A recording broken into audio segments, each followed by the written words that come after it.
So I'm going to tell you today about a way of looking at the world that I think is substantially different from the way that most people look at the world. And the way I want to tell you about looking at the world today is, I think, more inclusive than a standard sort of materialist view. Like the standard scientific view of the world, of course, is that it's made up of familiar objects and that the world is in essence a material place. But there's some very potent limitations of that viewpoint, despite the fact that it's given us tremendous power. And the limitations are essentially as follows. The essential materialist view can't tell us anything about consciousness, which is probably the primary fact of experience. Neuroscientists in recent years, mostly in the last decade, have been trying to crack the problem of consciousness, and they have absolutely made no progress. They've tried to associate consciousness with neuronal activity, but that seems to be an incomplete answer, because there's many forms of neuronal activity in the brain that aren't accompanied by consciousness at all. Not only do neuroscientists understand virtually nothing about consciousness, they can't even really figure out what its function is. They can't understand why our brains would go to so much effort to make us aware of things when it isn't clear at all that awareness is necessary for life, especially given that there are many life forms on the planet that don't seem to be aware at all. The standard materialist view is also insufficient in many other ways. It's insufficient philosophically, I think, as you probably all know, because a conception that portrays the world as made up of objects is in some really fundamental way dead. Right? It doesn't seem to have a place in it for human beings, or a place in it for meaning, or a mode whereby you might be able to conceptualize the real existence of something like an emotion, or a dream, or a motivation. All phenomena which are just as mysterious to neuroscientists and to scientists in general as consciousness. Now, the problem with this seems to be mostly experiential. If you have to ask people what they know more than anything else, they know, number one, that they're conscious. They know, number two, that their internal experiential life is composed of emotions and motivational states, which, although not rational in essential structure, are so real and relevant that virtually everything that people do is predicated on them.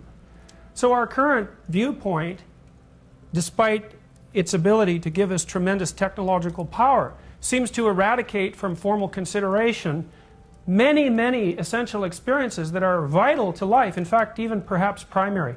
Now, I'm going to suggest to you today that there's an alternative viewpoint, and I think also it's one that, although you may be hearing about it formally for the first time, is also something that you know unbelievably deeply. How thousands of years ago Plato proposed that all knowledge was remembering. And of course we don't believe that today, because we believe we gather knowledge as a consequence of contact with the world. But you'll see today that the knowledge that I'm going to share with you will strike a deep chord of remembering, and it's because everything that you've done throughout your life is in one way or another predicated on what I'm going to tell you today. I'm going to demonstrate this in a peculiar way, I think, because I'm going to start by telling you a story.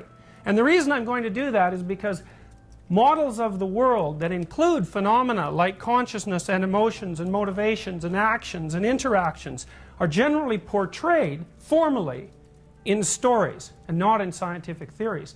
And it does turn out to be that stories themselves have an identifiable structure, even a grammar that makes them comprehensible. Furthermore, it turns out that even the simplest stories, especially if they're elegantly constructed, have an unbelievably profound underlying meaning. And you can frequently see this most particularly in children's stories. So I remember I showed my son, when he was 4 years old, the Disney movie Pinocchio, which on the surface of it is a very strange tale, right? It's a wooden puppet who wants to become real, so he has to rescue his father from the belly of a whale, a structure that could by no means be considered rational, that is in fact so surprising and unexpected that it's remarkable to imagine that grown men and women, including children, can sit in a movie theater and watch a story like that unfold without ever thinking for a second that it's absolutely peculiar that they can be taken in by such a tale and regard it experientially as real. Pinocchio is a deep, deep story. It has echoes that go back 3,000 or 4,000 years to the earliest stories that we know. And it's so rich with information that a child can watch it over and over and over and over I think my son watched Pinocchio 30 times. Why? Well, it's either because a child can't tell the difference between fantasy and reality, or it's because there's something to those stories that's much more potent than we actually consciously understand. And it's kind of interesting too, you know, if you go to a video rental establishment, you'll find that in the top 10 highest grossing movies of all time are 4 Disney movies that are animated fairy tales, essentially retelling of mythological stories. They strike a deep chord. Why?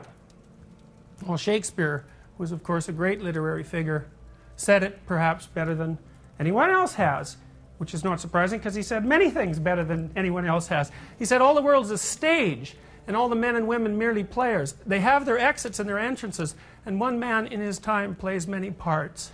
And so following from that, you can imagine that a story is no more about the props in the world than a play that you go see is about the props on the stage. A drama is about the manner in which people actually exist, the emotions that they feel, the motivational states they encounter, the problems they have to solve when they interact with each other. And the play's the thing from that particular perspective in which we can capture those aspects of our experience that are not only real but essentially human. I'm going to tell you a little story to begin this off with. It's a kid's story written for children of about 4 years of age, but it's very, very elegant. I tried to cut it down for this talk, but I found I couldn't because it was so well edited that every single piece of it had to fit in to make the story complete. And I'm going to show you first the structure of the story. Now, this is a very useful diagram in many ways. It's very simple. Basically, it says this: whenever you're doing anything, you inhabit a bounded world. Now you know, like for example, you're sitting here in this lecture, there's things you are paying attention to and things you're not. If I took most of you out of this room right now and asked you definitively what color the rug was, you wouldn't know, or what color your chair was, for example, or what the person next to you was wearing, unless that person happens to be your husband or your wife. You wouldn't remember any of those things. And the reason for that is when you're in a situation like this and you're attending to a speaker, most of the occurrences that are unfolding around you are irrelevant. You don't store them. You only focus on certain things. Well, how do you decide what to focus on, given that there's virtually unlimited number of things to pay attention to? Well, you have to conceive of yourself as being somewhere, always.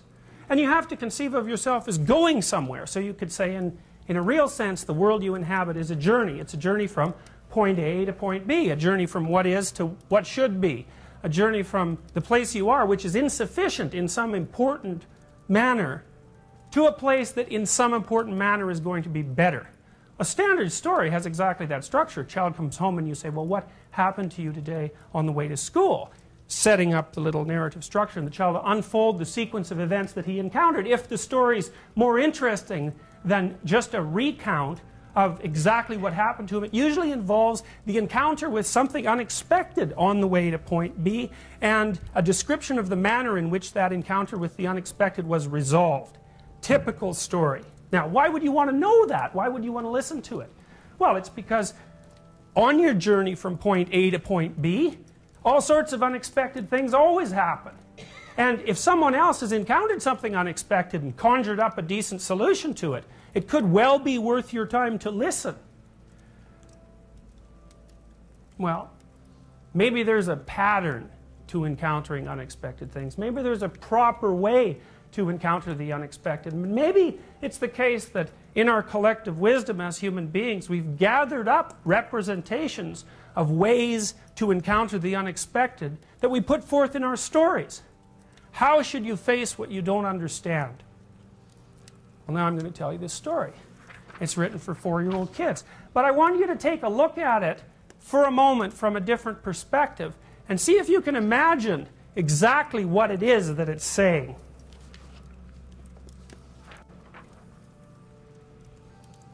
There's no such thing as a dragon.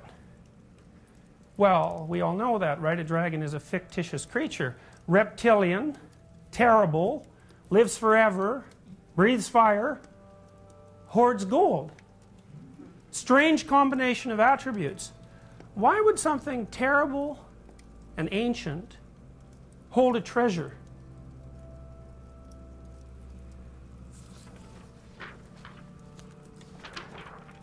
Billy Bixby was rather surprised when he woke up one morning and found a dragon in his room. It was a small dragon about the size of a kitten. The dragon wagged its tail happily when Billy patted its head. It's interesting, you know, in Chinese mythology, the dragon is a positive figure. In European mythology, the dragon is something to face in combat and destroy, or something to face in combat and build something out of the pieces left over from the dragon. Billy went downstairs to tell his mother. "There's no such thing as a dragon," said Billy's mother, and she said it like she meant it. Remember, once my daughter had a nightmare. She was about 4.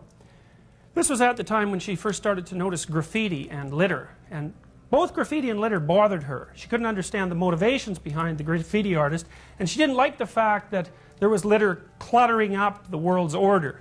And the reason she got sensitive to that as a child was because children are really, really dependent on order, right? I mean, and the reason for that is that their realm of competence is rather restricted. So they don't like to see things messed up. So little kids, for example, they're not happy with you if you play a game with them and then mess around with the rules of the game. They don't like that at all. They think that that's immoral activity to shake up the structure of the game. Well, anyways, while she was pondering all this, she came into our bedroom one night and said, "Dad, I had a nightmare." Now, we all know, right, nightmares aren't real, just like dragons. Dreams aren't real. Of course, which raises the question of why in the world you'd bother having them 6 or 7 hours a night every single day of your life, and why they're a recognized feature of animal behavior all the way down to the amphibian level. She said, "I dreamt that there was a clear flowing stream, but in the stream there was all sorts of garbage, and it scared me and bothered me so much I woke up. So I told her, look, close your eyes and imagine the stream. It's full of garbage. What should you do about it?"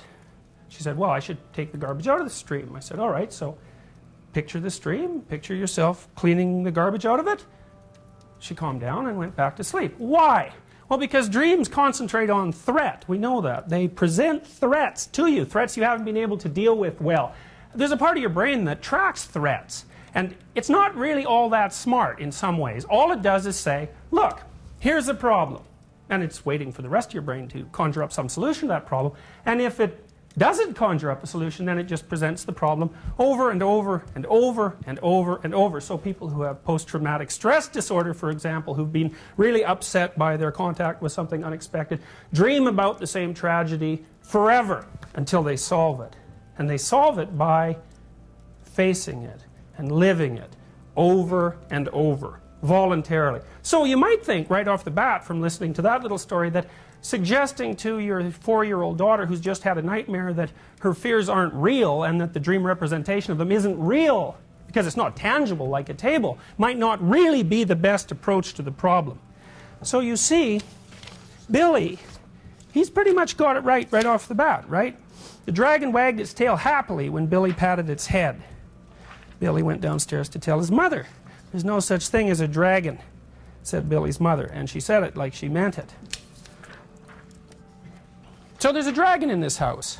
Now the next thing you might wonder is, how often have you actually gone into a house where there's a dragon? My guess is if you don't take this particularly specifically and allow yourself to use your imagination and to think metaphorically for a moment, you've all encountered dozens of houses that were filled right to the rafters with various dragons, all of which were being studiously ignored by the people who inhabited the house. Billy went back to his room and began to dress. The dragon came close to Billy in a friendly manner and wagged its tail, but Billy didn't pat it. If there's no such thing as something, it's silly to pat it on the head. Billy washed his face and hands and went down to breakfast. The dragon went along. It was bigger now, almost the size of a dog. Billy sat down at the table. The dragon sat down on the table. This sort of thing was not usually permitted, but there wasn't much Billy's mother could do about it. She'd already said there was no such thing as a dragon. And if there's no such thing, you can't tell it to get down off the table. Sometimes I sit with friends of mine who have very young children to eat, say. And the children, 2 or 3 years old, don't sit at the table, they sit on the table, or they run around the table, or they run around the table and pull things off the table, or they run around the house and pull things off all the shelves in the house and keep their parents so busy chasing them around that they have no time whatsoever to interact as adults. Well, you have to wonder under those circumstances whether you're dealing with a child or a dragon, so to speak. And you also might wonder whether or not the dragon is large and unruly, precisely because the parents are completely unwilling to admit that it actually exists. Mother made some pancakes for Billy, but the dragon ate them all. Mother made some more, but the dragon ate those too. Mother kept making pancakes until she ran out of batter. Billy only got one of them, but he said that's all he really wanted anyway. One time, an acquaintance of ours in Boston brought their son over to be babysat at our house, and his nanny had just been in a car accident, so he was being shunted from house to house while his parents went off to work. And he didn't have a very good reputation, this kid. He was about 4. And he came over to our house and with his mother in the morning, and she dropped him off and she said, well, he probably won't eat all day, but that's all right. And I thought, no, he's 4. If he doesn't eat all day, that's not all right, right? Because kids, if they don't eat, they're basically horrible, right? If they don't sleep and they don't eat, they're horrible. So it isn't all right that he doesn't eat. So then you think, well, maybe there's some sort of dragon associated with this child that happens to be interfering perhaps with his ability to eat. So I came back at noon. My wife had taken care of the children that day, and I walked in the house, and the other 4 or 5 kids that we had in the house were off playing, and this little kid was standing in the corner, like really isolated and looking, you know, upset fundamentally. So I went over and I poked him a bunch, because generally if you poke a kid a little bit, you know, well, they'll go like this, you know, they'll sort of back off, but sooner or later you can crack them and they'll smile and then they'll play. Not this kid, boy, there's no bloody way he's going to play with me. And that was that, like, he'd already learned that adults should either be ignored or that they were trouble, and he wasn't going to let any adult into his little world. So there was absolutely a dragon associated with that little boy, and it was eating all his pancakes. Billy went upstairs to brush his teeth. Mother started clearing the table. The dragon, who was quite as big as Mother by this time, made himself comfortable on the hall rug and went to sleep. I really like this one. By the time Billy came back downstairs, the dragon had grown so much he filled the hall. Billy had to go around by way of the living room to get to where his mother was. I didn't know dragons grew so fast, said Billy. There's no such thing as a dragon, said Mother firmly. Cleaning the downstairs took Mother all morning. What with the dragon in the way and having to climb in and out of windows to get from room to room. So, you know, you think back in your own experience when you've gone to a house where there's a dragon hiding underneath the living room rug and nobody's saying anything about it. And then you think, how long does it take to get something absolutely simple done in a house that's absolutely jammed to the rafters with unfinished business? Forever, right? Organizing people in a household like that to even do something as simple as go out for breakfast in the morning, or even perhaps to make a meal, is virtually impossible. Why? Well, because there's something going on in the household that has been studiously ignored for a very long time and has grown so large as a consequence that it occupies the whole domain. By noon, the dragon filled the house. Its head hung out the front door, its tail hung out the back door, and there wasn't a room in the house that didn't have some part of the dragon in it.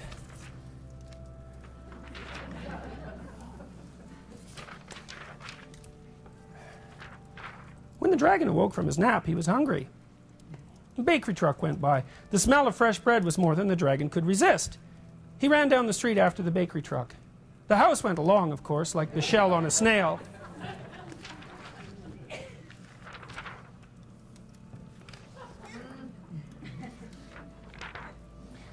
The mailman was just coming up the path with some mail for the Bixbys when their house rushed past him and headed down the street. He chased the Bixby's house for a few blocks, but he couldn't catch it. when Mr. Bixby came home for lunch, the first thing he noticed was that his house was gone. Luckily, one of the neighbors was able to tell him which way it went. You know, that sort of thing happens to people not infrequently too, right? They're not really looking around much at what's going on, and they come home from work one day and their house is gone. And what does that mean? Well, maybe their children have become completely alienated from them, or maybe their wife has decided suddenly, but of course not so suddenly, to leave. Why? Well, according to this story, it's because something ignored was growing in the house. Mr. Bixby got in his car and went looking for the house. He studied all the houses as he drove along. Finally, he saw one that looked familiar. Billy and Mrs. Bixby were waving from an upstairs window.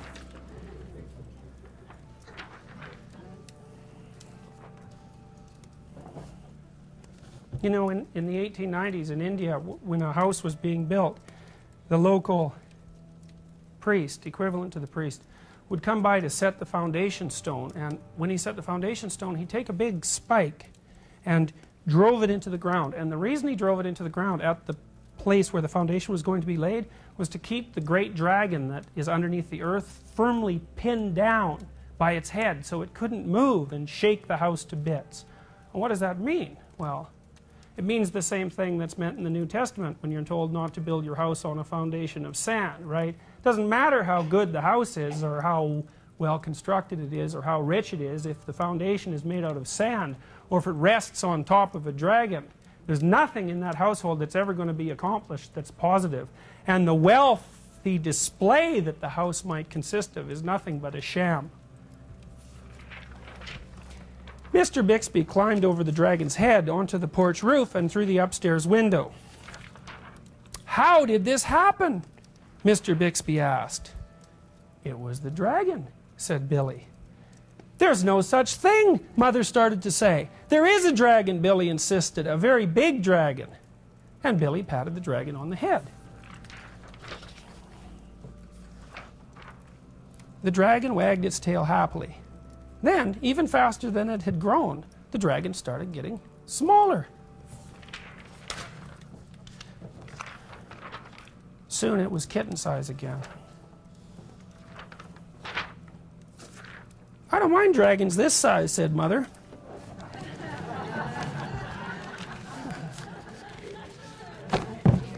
"Why did it have to grow so big?" "I'm not sure," said Billy, "but I think it just wanted to be noticed."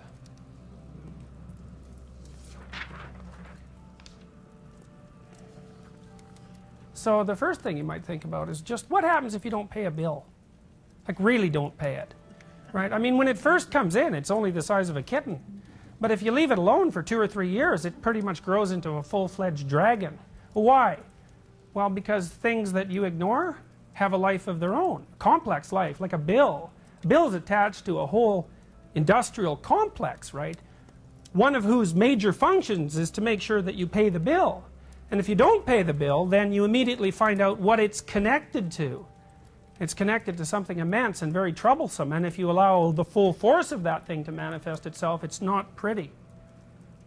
So one lesson from this story is that if something's nagging at you, just a bit, it's probably better to deal with it before it turns into a full-fledged dragon. And then you might think, well, what if it's already a full-fledged dragon, right? I mean, then what's your option? Is there nothing left but to run away? And so then I can tell you what we know from 50 years of studying the outcome of clinical psychological interventions. So let's take an extreme case, right? Let's say something truly terrible has happened to you, and as a consequence of that, you're in shock, post-traumatic shock, which is a condition that's sufficiently serious to damage your brain over time. It's not only a psychological disorder, it's a physical disorder. If you're really stressed, your cortisol levels shoot up.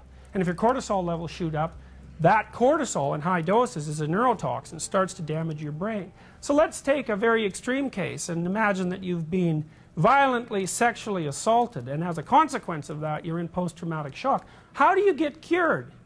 So that means you can't really go outside. You certainly can't encounter anything that's associated with the event. Your sense of integrity and personal safety has been completely destroyed. Is there any way you can get back on your feet? Now, there's a woman named Edna Foa in New York, I think, one of the world's top clinical psychologists, and she's been dealing with women who have post-traumatic stress disorder for decades. And she's found a treatment that works. And the treatment is this.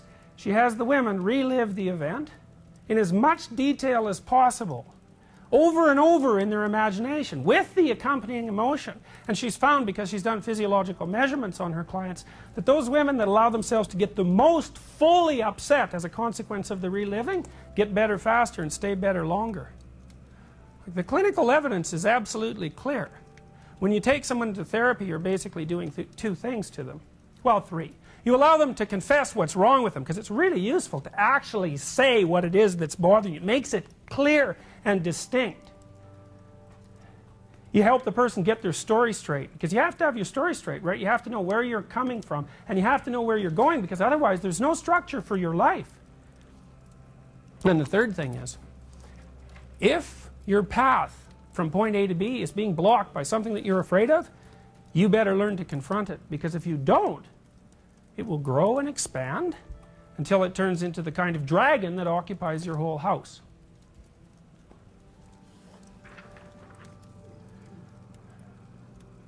This is another representation of a story. It's a simple story. I think it's one that's really most applicable to children. There are aspects of it that are most applicable to children. Sexual desire one obviously isn't. It's a map of motivation. It basically says this, and it's easy to understand if you think, you go to a movie, doesn't matter what country it's made, there's certain things that always happen, right? Like two broad classes of fiction, adventure and romance. What's an adventure? To go to new lands and discover something new and become transformed as a consequence. What's a romance? To meet another person who's certainly as complicated as anything you could meet on an adventure, and again to be transformed as a consequence of the contact. Two fundamental plots. Why? Why are there fundamental plots? And why can we understand them without them being explained to us? Well, it's because fundamentally we're all very, very similar. We have a finite set of basic needs. So for example, hot people would rather be cool. Thirsty people would rather have water. Hungry people would rather eat. And these motivations color what we conceive of as our ultimate destiny. So in the Old Testament, for example, an agrarian community, often hungry, paradise was construed as the land of milk and honey. Well, why? Well, milk is high in fat, and honey is high in glucose. And if you're hungry, really hungry, there's nothing you want more than fat and sugar.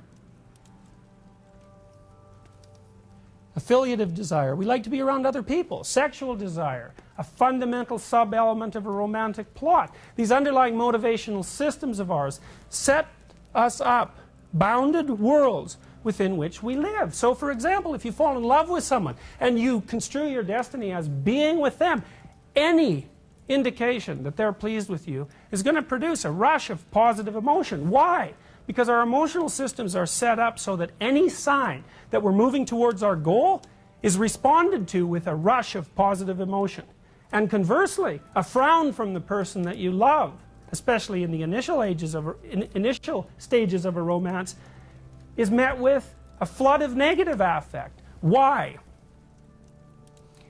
Because anything that stops us on the path that we've chosen produces negative emotion. That's how we're set up. And our emotional systems are actually quite straightforward. We posit a goal. The thing about people is that we can posit virtually anything as a goal. That's one of the things that distinguishes us from animals. So we can all be thrilled to death when our favorite soccer team scores a goal, because we participate in what they're doing, the same way we participate in watching a protagonist on a movie or in a book. We can feel it.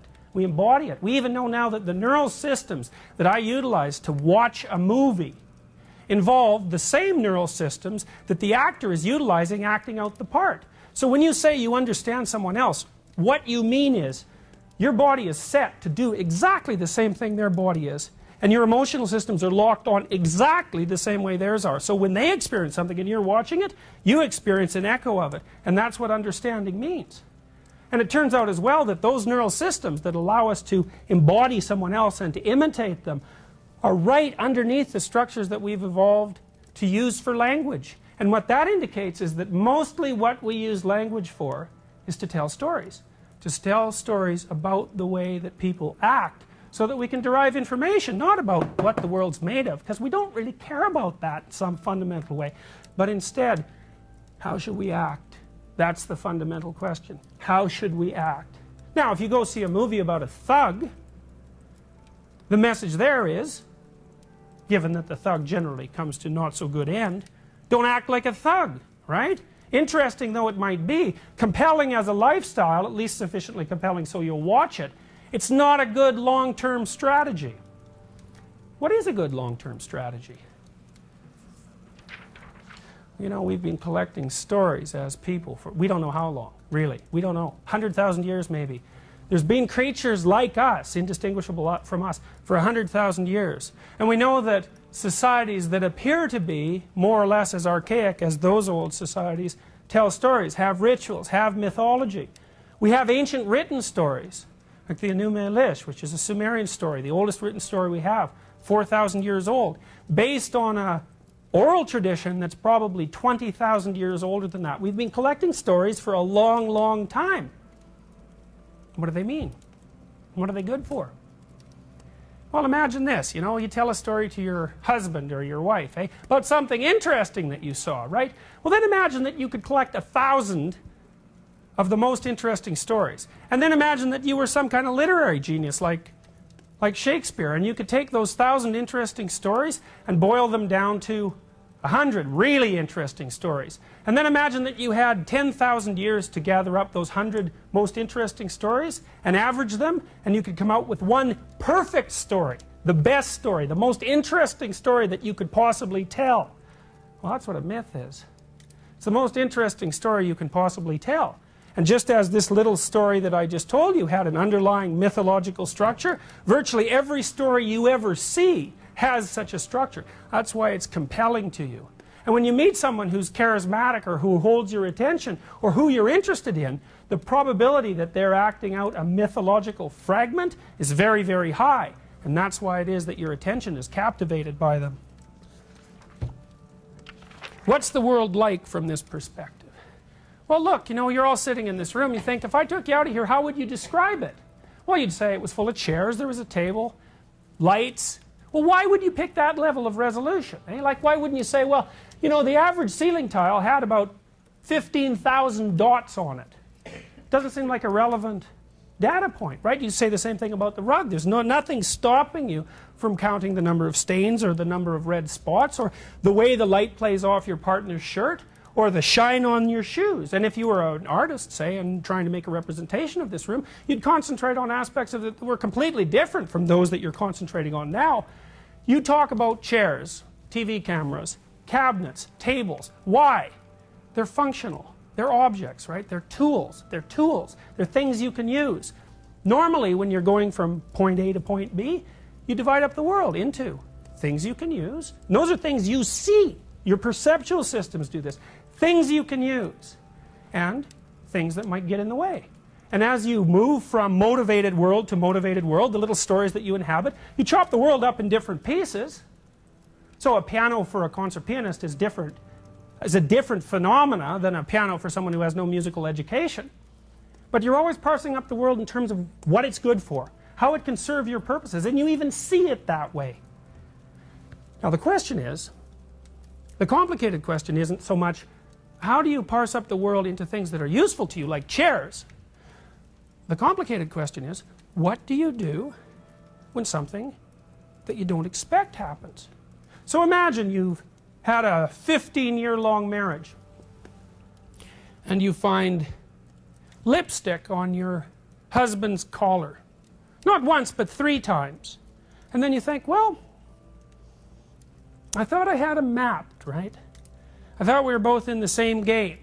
I thought we were both going from point A to the same point B. I thought we had established a shared structure of interpretation, but I find that there's some aspect of his apparent behavior that's completely outside my scope of interpretation. What do? Well, you can choose to ignore that, right? It's easy to do that. Why would you ignore it? Because if you don't ignore it, you have to think, he's not who I thought he was. And that's really not a good thing to think, because people are really, really, really complicated. And if they're not who you think they are, you have no idea who they might be. And you also might think, well, maybe I'm not who I think I am, because after all I got sucked into this situation. I thought I'd pretty much understood the world, and turns out that I certainly don't understand the opposite gender, and there's some indication that I really don't even understand myself, because fundamentally I'm so clueless. And then you might think, well, when did this start, this cluelessness? How long have I been blind? Well, do you really want to ask that question? Well, not generally, right? It's easier to keep the dragon in the closet, which is where it tends to live. What happens when you encounter something you don't expect?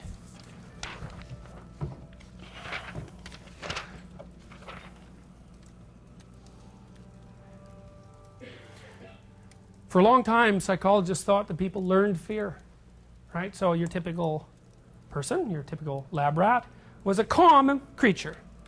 Now it's a funny thing, because if you take a lab rat out of his home cage and you put him in a new cage where you want to teach him, say, to be afraid of something, to be afraid of a light paired with a shock, which is a typical psychological experiment. The funny thing about the rat is you got to let him calm down before he's normal.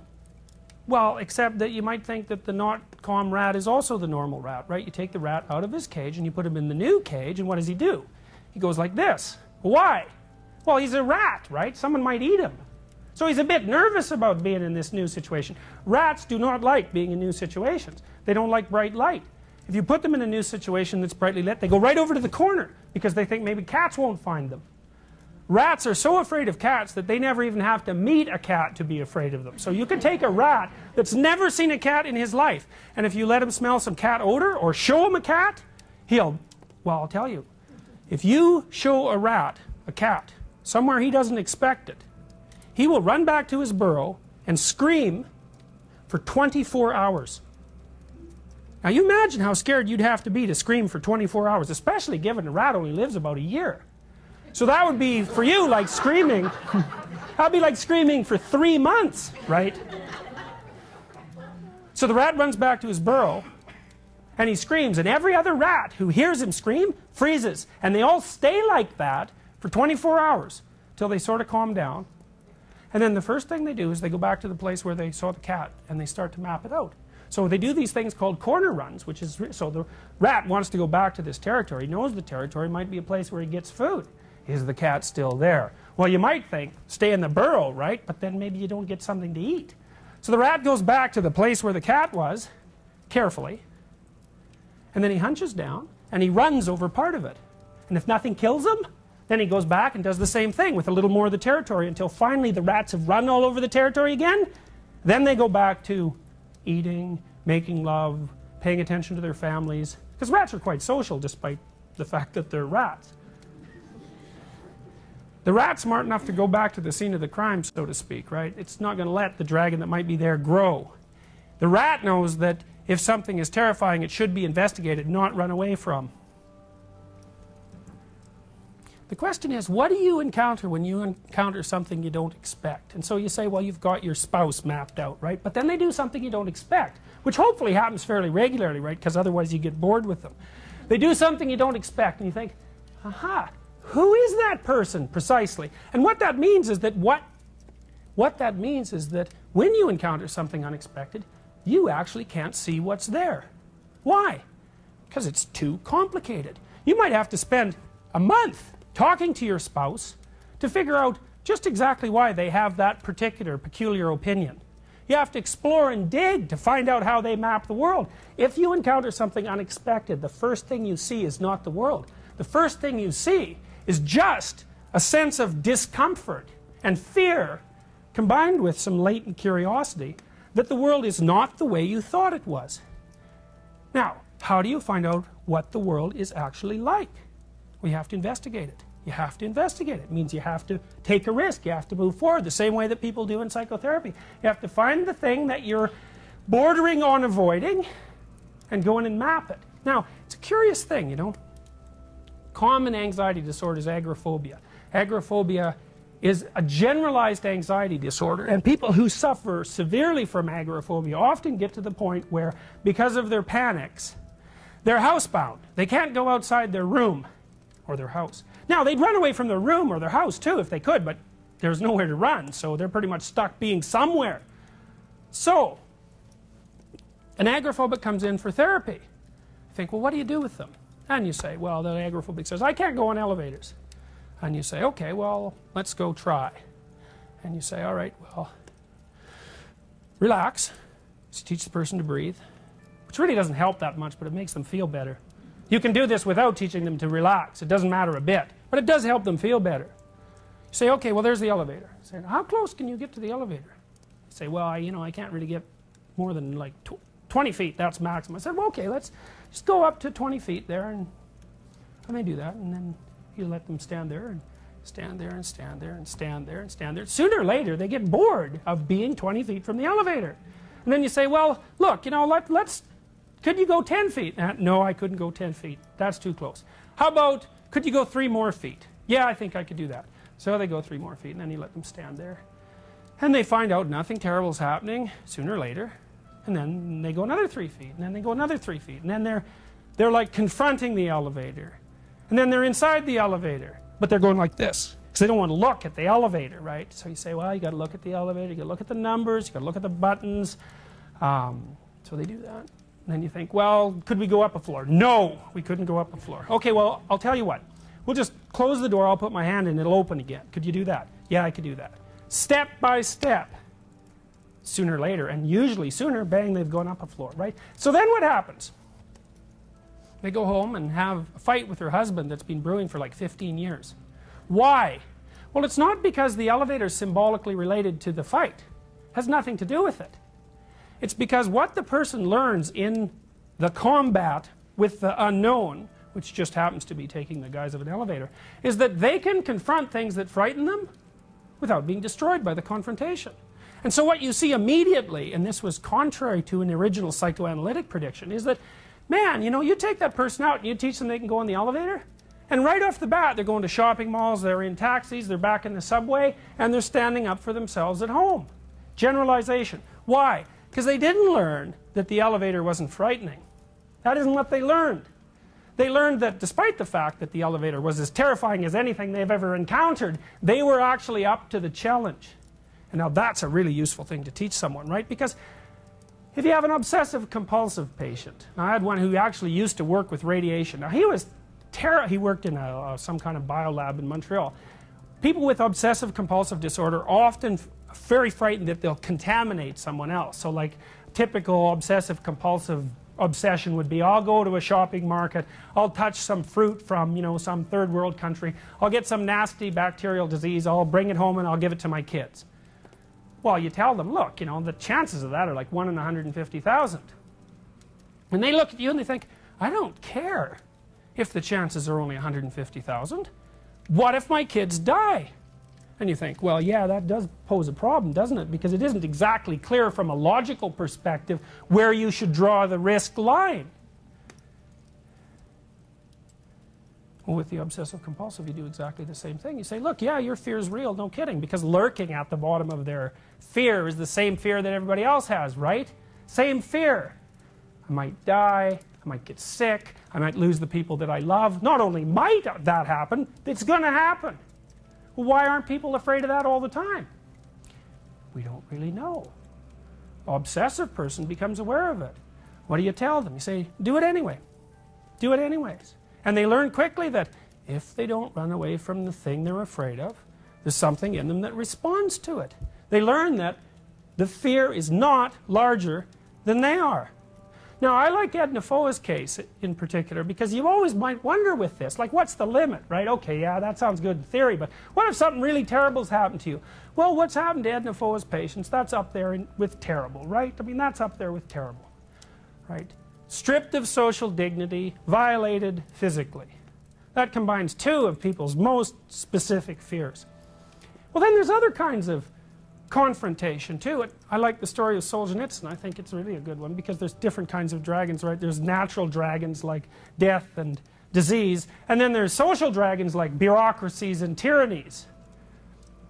Alexander Solzhenitsyn, you may or may not know, was a prisoner in the Soviet Gulag concentration camp system that, by his report at least, killed 60 million people between 1919 and 1959, right? 60 million. That's 10 times as many as Hitler killed, at least with regards to the genocide. 60 million people. Solzhenitsyn, he had a pretty nasty life. I mean, first of all, he's on the Russian front, which was a nasty place to be. Then he was captured by the Germans, and they didn't like Russians. So they put them in separate prisoners of war camp, partly because Stalin, who was a consummate paranoid, wouldn't sign the Geneva Convention on the treatment of prisoners of war.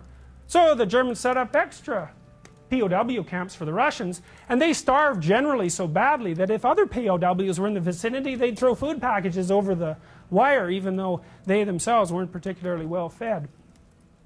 So then the war ends and the Russians win, and Solzhenitsyn goes back to Russia, right? And what happens? He's thinking, you know, wow, this is over. We helped defend the fatherland. We're going to get, if not a hero's welcome, at least some welcome. But Stalin figured, no, these Russians who'd been to the West, they were contaminated by their exposure to the Western economic system, and as a consequence of that, they posed a threat to the integrity of the Soviet state, so he just threw them all in concentration camps. So fine.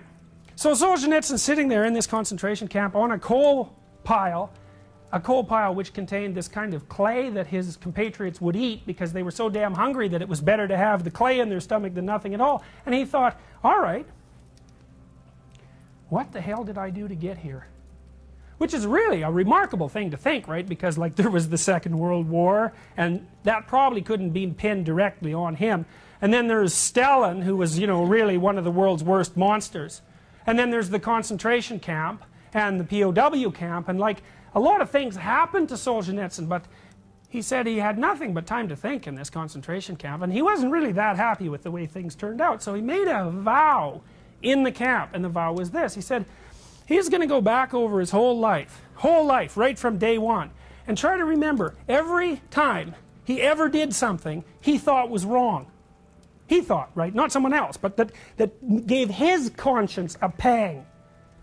And he said, well, since I don't have anything better to do, I'm going to spend like the next 10 years seeing if I can undo all those little knots in my soul that I tied. And the consequence of that was that he wrote a book called The Gulag Archipelago, right? 3-volume book, 1,900 pages long. He memorized it because there wasn't any paper and pencil available for him in prison. And then it circulated in the underground in the Soviet Union for years before it got published in the West, published in 1975. Definitely one of the literary events that brought down the Soviet Union. I think that's kind of interesting, isn't it? Think this one guy, right? He's got numbers tattooed on his arm. He's as skinny as a rail. He's 3/4 dead. He's been beat to death in 15 different ways. He decides, under completely unreasonable circumstances, that he's going to take personal responsibility for the position that he happens to find himself in. The consequence of that, 25 years later, is that Solzhenitsyn's still around, but the Soviet Union isn't. And you think, well, that can't be the way the world works, now can it? But then you think this too, like, do we really know how the world works, right? We've had a pretty nasty century in the last 100 years, right? We had the Nazis, we had Mao Zedong, we had the recent tragedies in Africa. We don't seem to learn anything about genocide. Someone like Solzhenitsyn says, well, you know, might be your fault. Why? What are you ignoring? Good question. Can you make peace with your own family? It's not so easy, right? It's probably no easier than making peace between the Israelis and the Palestinians. What do we encounter when we encounter something we don't understand? We don't know. It's not the simple world of objects. The simple world of objects is something we've learned to see. The real world is way more complicated than what we just see. Let me give you an example. When I was in Montreal in 1985, my computer crashed. So what do you do when your computer crashes? Well, when a computer encounters something unexpected, it crashes. It can't do a damn thing about it. You have to fix it. So I checked the monitor. It was okay. It wouldn't go on. It seemed all right. Then I noticed my lamps weren't working. So I went to the fuse box. So all the fuses seemed okay. So then I went outside to go down to the corner store to get a cigarette. And I saw that outside all the lights were off. The traffic lights were off. Right? The whole city was in darkness. Then I found out the next day that there was a solar wind. Big solar flare, put out a big cloud of electrons, zipped along to Earth at the speed of light, put an electrical pulse through the hydroelectric grid in Quebec, crashed my computer. Well, I hadn't thought until that point that the integrity of my computer was dependent on the stability of the sun. Everything is way more complicated than it looks. And when you just look at something, you see a very simple representation of what's actually there. What do you encounter when you encounter something unexpected? Well, when you first encounter it, you don't know. All you know is that it frightens you, but it makes you curious.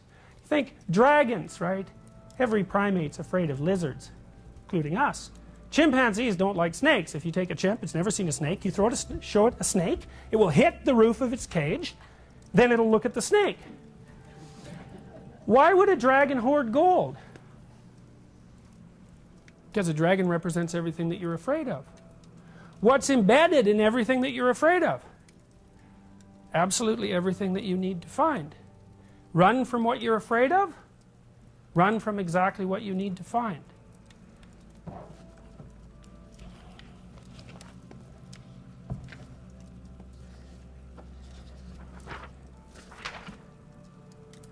One of the oldest dramatic representations we know of, not this specific painting, this is St. George and the Dragon, right? Dragon lives in the ground, chased there by heroes of a previous generation, now and then re-emerging, kills people, right? These are skulls around its lair. Threatens the integrity of the community, like everything unexpected does. Hero comes out, slays the dragon, frees the treasure. In this case, it's a virginal woman.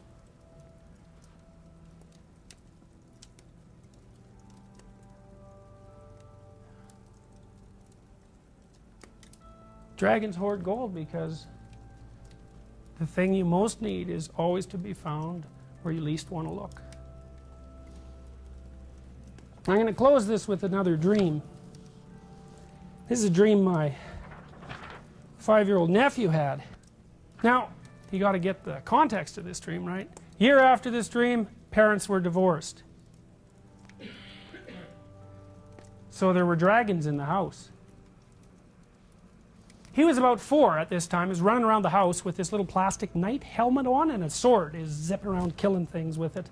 Doing this all the time. And even when he went to sleep at night, he'd put the sword by his pillow and the knight helmet on his pillow. Now every night, or every second night, or every third night for 6 months, he'd been waking up screaming. Now why? Well, he was about to go to kindergarten, right? So that's a real threshold for a kid. Away from maternal dependence fundamentally into the real world. That's a new thing. But also there was upset in his house. So I was there one night when he woke up screaming. Next morning I said, well, did you dream anything? And so he launched into this story. He said, he was in this field, and these little creatures, like dwarfs, were coming up to him, and they didn't have any arms, they just had legs. And they had big beaks, and they were covered with hair and grease, and on top of their head was a cross shaved into this hair. And there's lots and lots of these dwarfs, and they were jumping on him with their beaks, biting him. We all looked at him, thought, well, it's no wonder you're waking up screaming, right? I mean, you know, that doesn't sound so good. And then he said, well, wait, there's more, right? Back in the distance, there's a dragon. And the dragon is puffing out fire and smoke. And every time he puffs out fire and smoke, it turns into these dwarfs. Big problem, right? Just like the problem of the Hydra in Greek mythology. Cut off one head, 7 more appear, right? So what are you going to do about these dwarfs? Kill one, big deal. 10 more are coming. I said, what can you do about that? Now, in a legal trial, that would have been an inadmissible question, right? That's called leading the witness. Because what I told him was, despite the horror of this situation, you maybe could do something about it. And he said, ha, I'd take my sword, I'd get my dad. That's a good idea, right? Dad, there's the real dad, and then there's the tradition dad, right? You might as well have your father by your side if you're going to go into battle. I'd take my sword, I'd get my dad, I'd go to where the dragon was. I'd jump up on his head, I'd poke both of his eyes out with the sword, I'd go down his throat to the place where the fire comes out, I'd cut a piece of that box out and I'd use it as a shield.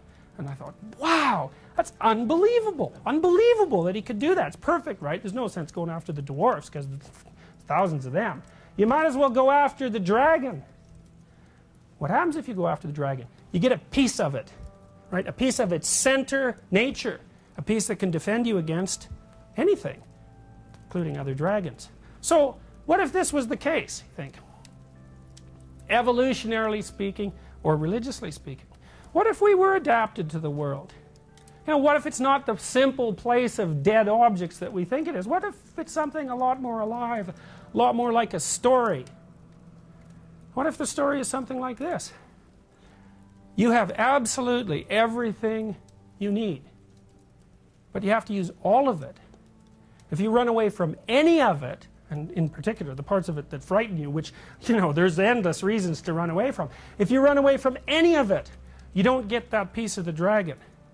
If you miss even one piece, there's a chink in your armor. There's a place where you're vulnerable. If you make even one mistake, you lessen yourself. If you lessen yourself, you're going to run away more. Not only that, when someone wants to lean on you, they're not going to be able to lean on you because you'll just fall over. What if it was the case that we were adapted to the world, really adapted to it, so that if we made full use of all the talents we had, we'd be okay? What if it was the case that if we set out consciously to never run away from something we know we shouldn't run away from, that everything would be all right? Well, you can think whatever you want to think, but this is what I think. I think it's bloody amazing that that little kid's book that I read you at the beginning of this lecture had all that information in it. And so you might ask yourself when you leave, if that information isn't true, how the hell did it get there? That's it.